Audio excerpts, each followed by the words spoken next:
Good morning students, मैं Neha Shrivastava, government jubilee inter college Gorakhpur से।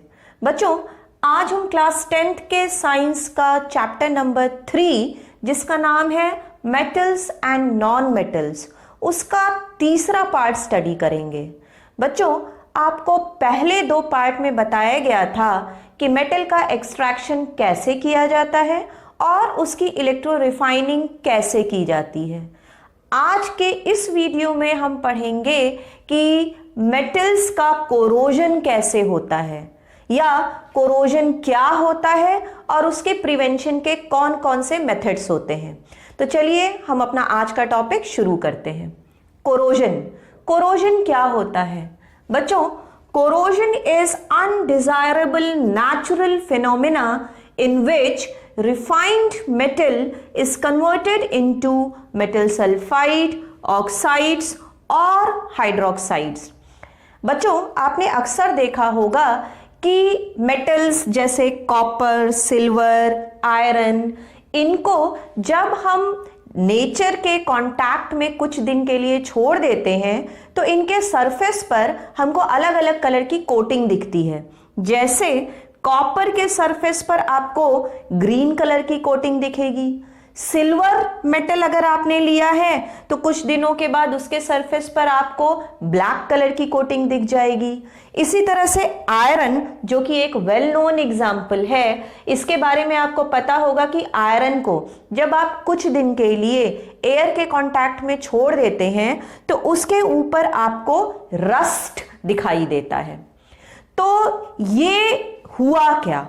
जब हम मेटल्स को नेचर के कांटेक्ट में कुछ दिन के लिए छोड़ देते हैं तो वो नेचर में प्रेजेंट मॉइस्चर और गैसेस से रिएक्ट करके अपने सरफेस के ऊपर एक कोटिंग बना लेता है। ये एक अनडिजायरेबल फिनोमिना है। तो आज के इस वीडियो में हम इसी कोरोजन की स्टडी करेंगे। तो कोरोजन क्या होता है? कोरोजन एक अनडिजायरेबल नेचुरल फिनोमिना है जिसमें मेटल नेचर में प्रेजेंट मॉइस्चर या उसमें प्रेजेंट गैसेस से रिएक्ट करके अपने ऊपर एक अनडिजायरेबल कोटिंग बना लेते हैं। और उससे होता क्या है? उससे मेटल्स जो होते हैं वो धीरे धीरे डिस्ट्रॉय हो जाते हैं।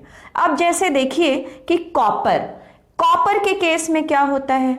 कॉपर मॉइस्चर, कार्बन डाइऑक्साइड और ऑक्सीजन के जब कांटेक्ट में आता है तो अपने सरफेस पर एक ग्रीनिश कलर की कोटिंग बना लेता है and that is the coating of basic copper carbonate, जिसका फॉर्मूला होता है CuCO3 CuOH होल ट्वाइस, जिसको हम बेसिक कॉपर कार्बोनेट भी कहते हैं।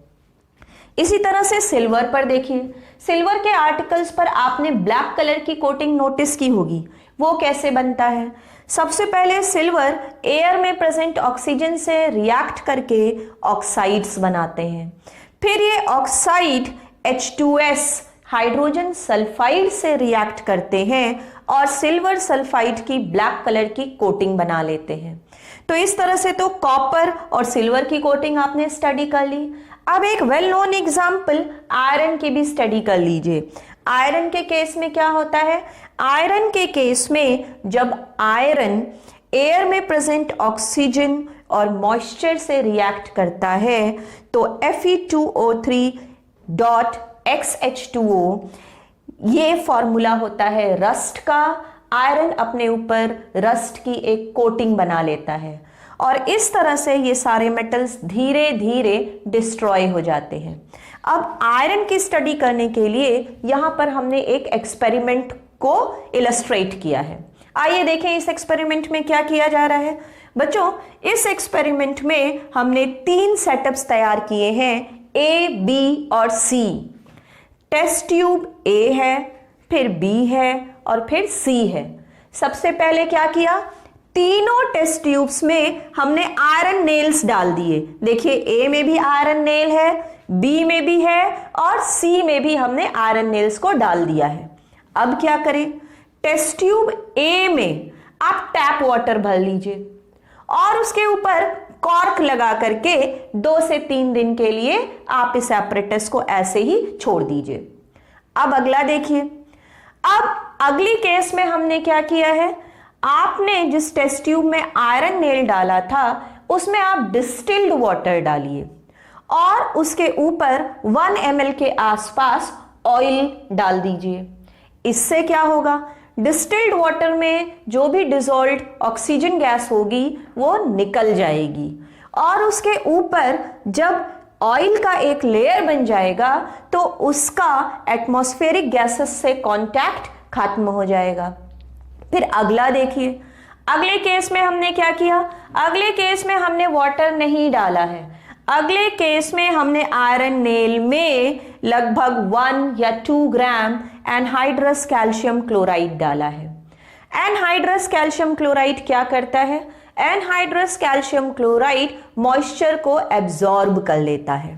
तीनों टेस्ट ट्यूब को आप कॉर्क से ब्लॉक कर दीजिए और 2 से 3 दिन के बाद आप क्या देखेंगे, आप देखेंगे कि टेस्ट ट्यूब ए में रस्टिंग की प्रोसेस हुई और आयरन नेल्स पर आपको रस्ट दिखाई देगा। यहां पर क्या हुआ, जब आपने आयरन नेल लिया तो आयरन नेल का कांटेक्ट वाटर से भी हुआ और वाटर में डिसॉल्व्ड ऑक्सीजन गैस से भी हुआ। तो इस केस में आयरन नेल का कांटेक्ट एयर और मॉइस्चर दोनों से हुआ। टेस्ट ट्यूब बी को स्टडी करिए। टेस्ट ट्यूब बी में आपने डिस्टिल्ड वाटर लिया था और डिस्टिल्ड वाटर में क्या था, कोई भी गैस डिसॉल्व्ड नहीं थी। तो इस केस में आयरन नेल का कांटेक्ट मॉइस्चर से तो हुआ लेकिन गैसेस से नहीं हुआ। तो यहां पर क्या हुआ, आयरन नेल को मॉइस्चर तो मिला लेकिन एयर में प्रेजेंट गैसेस से उसका कांटेक्ट नहीं हुआ। तीसरा केस देखिए, तीसरे केस में क्या हुआ था, आपने एनहाइड्रस कैल्शियम क्लोराइड लिया था जिसने उस टेस्ट ट्यूब में प्रेजेंट मॉइस्चर को एब्जॉर्ब कर लिया। तो अब इसका कांटेक्ट एयर से तो हुआ लेकिन मॉइस्चर से नहीं हुआ। तो टेस्ट ट्यूब ए में प्रेजेंट आयरन नेल का कांटेक्ट एयर और मॉइस्चर दोनों से हुआ। टेस्ट ट्यूब बी में आयरन नेल्स का कांटेक्ट सिर्फ मॉइस्चर से हुआ and in case of test tube C iron nails का कांटेक्ट सिर्फ एयर से हुआ। तो इन 2 केसेस में, in case of B and C, rusting की प्रोसेस नहीं हुई, जबकि केस ए में रस्टिंग की प्रोसेस हुई। यहां पर किस चीज की कमी थी, एयर की कमी थी, और सी वाले प्रोसेस में किस चीज की कमी थी, मॉइस्चर की कमी थी। तो इससे ये प्रूव होता है कि अकेला एयर या अकेला मॉइस्चर रस्टिंग को कॉज नहीं कर सकता। रस्टिंग की प्रोसेस के लिए एयर और मॉइस्चर ये 2 नेसेसरी कंडीशंस होंगे। तो यहां पर आप देख सकते हैं कि हमने दिखाया है कि रस्टिंग की प्रोसेस के लिए एयर में प्रेजेंट ऑक्सीजन और मॉइस्चर दोनों ही इंपॉर्टेंट। तो इस एक्सपेरिमेंट से क्या प्रूव हुआ, इस एक्सपेरिमेंट से ये प्रूव हुआ कि रस्टिंग की प्रोसेस के लिए हमें एयर और मॉइस्चर दोनों कंडीशंस चाहिए। तो बच्चों इस तरह से आपने कोरोजन को समझा। अब कोरोजन से बचने के लिए प्रिवेंशन मेथड्स कौन कौन से होंगे, चलिए हम उसकी स्टडी करते हैं। प्रिवेंशन ऑफ कोरोजन, बच्चों कोरोजन को रोकने के बहुत सारे मेथड्स हैं। जैसे रस्टिंग एक बहुत ही आम प्रोसेस है कोरोजन का, जिसको रोकने के बहुत सारे मेथड्स यहाँ पे दिखाए गए हैं। पेंटिंग, ऑयलिंग, ग्रीजिंग, फिर गैल्वेनाइजिंग, क्रोम प्लेटिंग, एनोडाइजिंग, बहुत सारे मेथड्स होते हैं कोरोजन को रोकने के। अब इसमें से पेंटिंग के केस में आपको पता है कि जब भी हम किसी आयरन आर्टिकल को पेंट कर देते हैं तो उसका एटमॉस्फेरिक गैसेस से कांटेक्ट खत्म हो जाता है। इसी तरह से ऑयलिंग और ग्रीजिंग भी की जाती है। इससे क्या होता है, सरफेस पर आर्टिकल के एक लेयर बन जाता है और उसका एटमॉस्फेरिक गैसेस से और मॉइस्चर से कांटेक्ट रिड्यूस हो जाता है, खत्म हो जाता है। तो उससे क्या हो जाता है, हम रस्टिंग की प्रोसेस को प्रिवेंट कर सकते हैं। फिर अगला है galvanising. It is very important process. बच्चों इसमें किया क्या जाता है, इसमें हम स्टेनलेस स्टील और आयरन आर्टिकल्स के ऊपर मोल्टेन जिंक की एक लेयर बना देते हैं। बाद में वो जिंक सॉलिडिफाई हो जाता है और इससे रस्टिंग का प्रिवेंशन बहुत अच्छे से होता है। कभी कभी क्या होता है कि किसी जगह से अगर जिंक की कोटिंग हट भी जाए तो भी रस्टिंग की प्रोसेस नहीं होती है। ऐसा क्यों होता है बच्चों? ये एक बहुत इंपॉर्टेंट क्वेश्चन है कि गैल्वेनाइज्ड आर्टिकल के ऊपर से अगर जिंक की कोटिंग कहीं ब्रेक भी हो जाए, हट भी जाए, तो भी रस्टिंग का प्रिवेंशन हो जाता है। ऐसा क्यों होता है बच्चों? आपने एक्टिविटी सीरीज में देखा होगा कि जिंक की पोजीशन आयरन से ऊपर है, तो किसकी रिएक्टिविटी ज्यादा हुई? तो रिएक्टिविटी जिंक की आयरन के कंपैरिजन में ज्यादा हो गई। तो ऑक्सीजन से पहले जिंक रिएक्ट करेगा ना कि आयरन, और इसीलिए आयरन की रस्टिंग नहीं हो पाती है। फिर अगला है क्रोम प्लेटिंग। क्रोम प्लेटिंग के केस में क्या किया जाता है बच्चों? क्रोम प्लेटिंग के केस में क्रोमियम की इलेक्ट्रोप्लेटिंग की जाती है आयरन आर्टिकल्स के ऊपर। इससे फायदा क्या होता है बच्चों? ये एक तो कोरोजन रेजिस्टेंट होता है, दूसरा क्रोमियम की अगर प्लेटिंग करें आयरन आर्टिकल्स के ऊपर तो उसकी क्लेंजिंग प्रोसेस बहुत आसानी से हो जाती है, और इसके अलावा ये हार्डनेस भी आयरन को प्रोवाइड करता है। फिर अगला देखिए एनोडाइजिंग। एनोडाइजिंग के केस में नॉर्मली क्या जाता है? एनोडाइजिंग के केस में हम एल्युमिनियम या एल्युमिनियम के जो और कंपाउंड्स होते हैं उसके ऊपर हम ऑक्साइड्स की लेयर बनाते हैं, और इससे क्या होता है? उसका एटमॉस्फेरिक कांटेक्ट रिड्यूस हो जाता है, खत्म हो जाता है, और उसका जो कोरोजन प्रोसेस है वो नहीं हो पाता है। फिर अगला देखिए मेकिंग अलॉयज। अलॉयज से भी हम रस्टिंग या कोरोजन के प्रोसेस को प्रिवेंट कर सकते हैं। सबसे पहले what is an alloy? Alloy is homogeneous mixture of two or more metals or metal and non-metal. Alloy के बारे में आप क्लास 9th में पढ़ चुके हैं।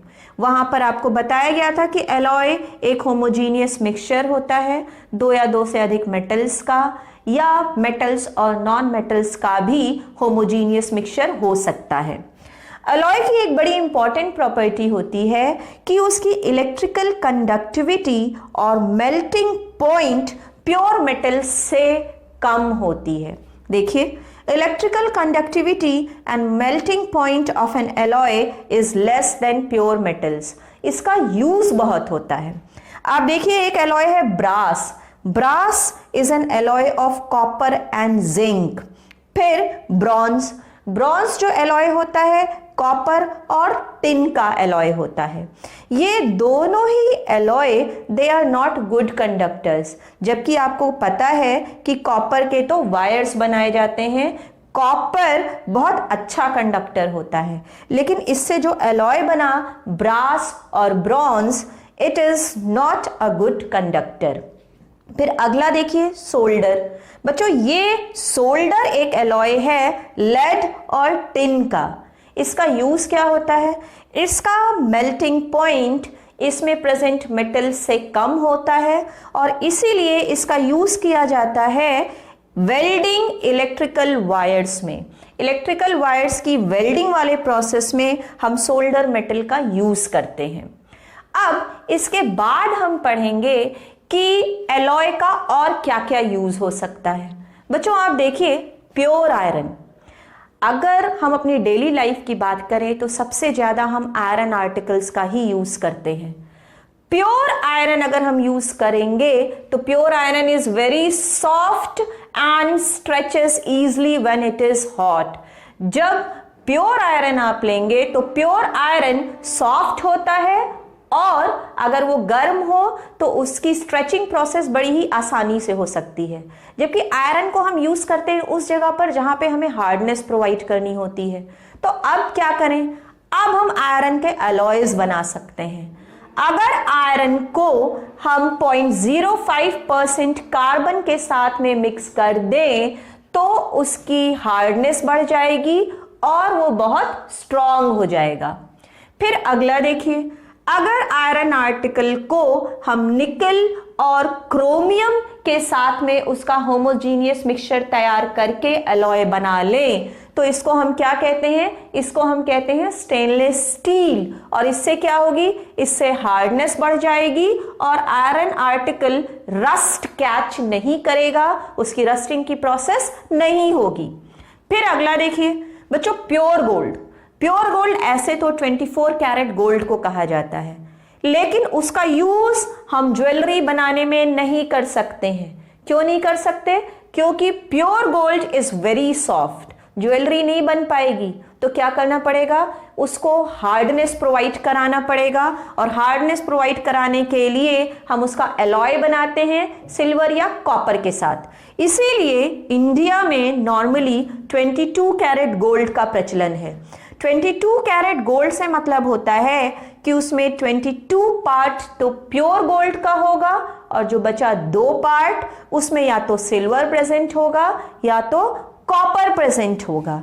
तो इस तरह से प्योर गोल्ड अगर 24 कैरेट आप लीजिएगा तो हमारे किसी काम का नहीं रहेगा, क्योंकि वो बहुत ही सॉफ्ट होता है and can not be used for making jewelleries. तो उसको हार्डनेस प्रोवाइड करने के लिए हमने क्या किया, it is alloyed with silver और कॉपर। फिर अगला देखिए, अगला एलॉय होता है अमलगम। अमलगम कौन सा एलॉय होता है बच्चों, अगर एक मेटल कोई भी जो हमने मिक्सचर लिया है मेटल्स का, उसमें से अगर एक मेटल मरकरी हो तो ऐसे एलॉय को हम अमलगम कहते हैं। और ये जो अमलगम एलॉय है तो वो क्या हुआ, if one of the metals is mercury, और इसका यूज अक्सर जो मरकरी मेटल है या जो अमलगम है इसका यूज अक्सर मेडिकल लाइन में किया जाता है। तो इस तरह से आपने आज के इस तीसरे पार्ट में एक बहुत ही इंपॉर्टेंट टॉपिक कोरोजन के बारे में जाना, और जाना कि कोरोजन के प्रिवेंशन के मेथड क्या क्या हो सकते हैं। तो बच्चों आज का ये चैप्टर यहीं ख़त्म होता है। आप इस चैप्टर की एक्सरसाइजेस को सॉल्व करिएगा, और अगर आपको कोई डाउट हो तो आप तीनों वीडियोस को फिर से देखिएगा, आपके सारे डाउट्स क्लियर हो जाएंगे। तो अब अगले वीडियो में हम फिर से मिलेंगे अगले चैप्टर के साथ। तब तक के लिए थैंक यू वेरी मच।